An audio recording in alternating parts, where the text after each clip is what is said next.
सुमन गिल को ऐसे साधारण गेंद पर बोल्ड होते देखा गया है जिन पर सामान्य बल्लेबाज भी खेल सकता था।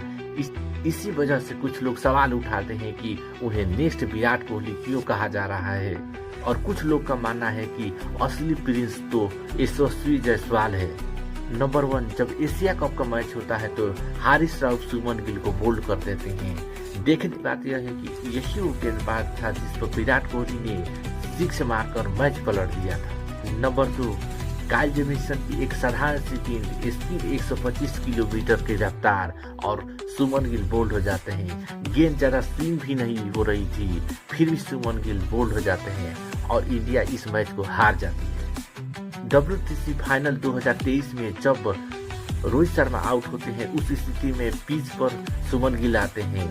अगला ओवर स्कॉट बोलैंड गेंदबाजी करने आए, ज्यादा गेंद स्विंग नहीं हो रही थी और सीधा स्टंप पर थी, फिर भी गिल उस गेंद को छोड़ देते हैं। उन्हें लगता है कि गेंद स्टंप के ऊपर जा रही है और सुमन गिल बोल्ड हो जाते हैं।